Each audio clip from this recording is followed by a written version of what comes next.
Wow, what a beautiful entrance! Laklak daw, laklak Good daw. day everyone and welcome to Aquatica. By the way, I'm Trainer Birds and I would like to meet my friends together with the trainers one of a time. Clap, clap, On clap, the clap. left side, the eldest female South American sea lion that we have. And according to his trainer, she is the prettiest. Wow, confident. Her name is Isis. Together with Trainer Vince, say hi! Hi, ay daw, be. While on the other side Ay, is the naiya. youngest female Naiya, South sabi American naiya. sea lions that we have.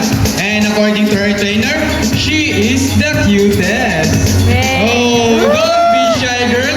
Her name is Ira. Together with Trainer Regine, say hello. Hello. Now, let's continue. Naiya. So guys, do you have any idea why they're called feet of feathers-footed marine mammals? Any idea? Do they have feathers? Well, that's of their front flippers, which are shaped like a bird's wing. See those? The term pinniped may be also translated as wing-footed, since their flipper look somewhat like wings. In Sino fact, tumatawa? they appear to be flying underwater as they swim from place to place. Right, ladies? And you know, they're often mistaken as a seal because they look very much alike. But some differences between a seal and a sea lion is the fact they have bigger front flippers.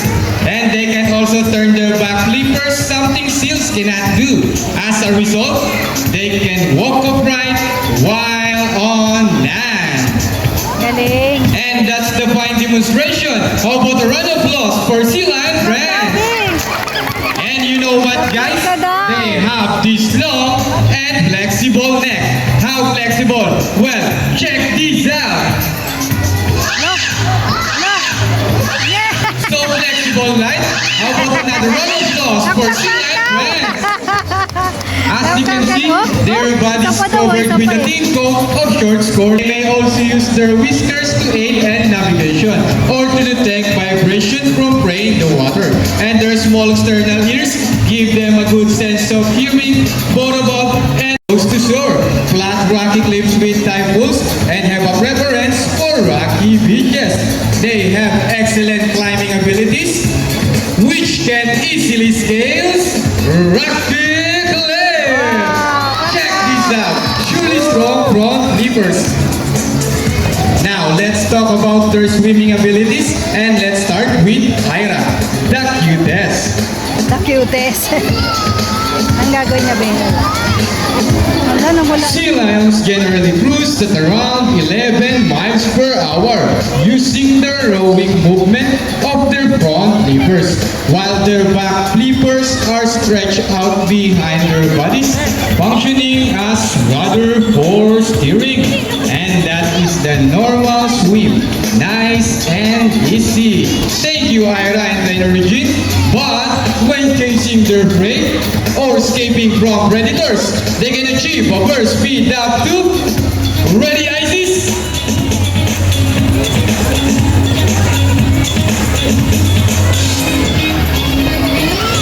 Gagawin niya, Ben. Okay, let's wait for Isis.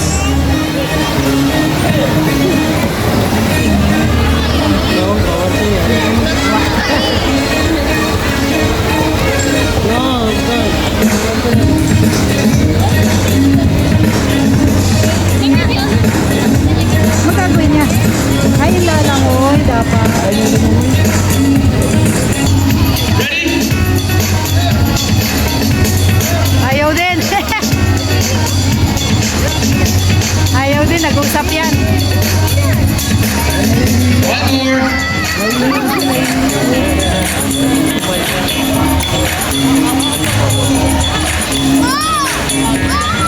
Hirap din kasi magpasunod na. No? Okay, let's keep this part. Now, let's march. Ayaw Ready, din. Ira? Hop! 2, 3, 4, hop! 2, salute! Ayaw na na isa, no?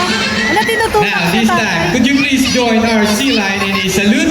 In a count of 3, everybody please salute and make this one loud. Ayaw na na isa. Alright guys, are you ready?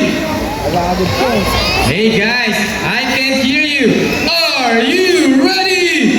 Yeah! Okay, let's One, two, three. Salute everybody.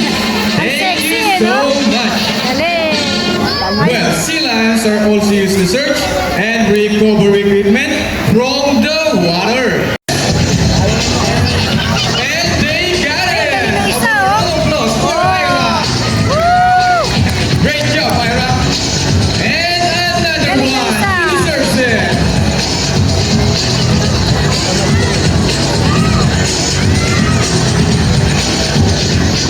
Ayaw Okay, na. trainers, what next? The ball. How do you think they get the balls?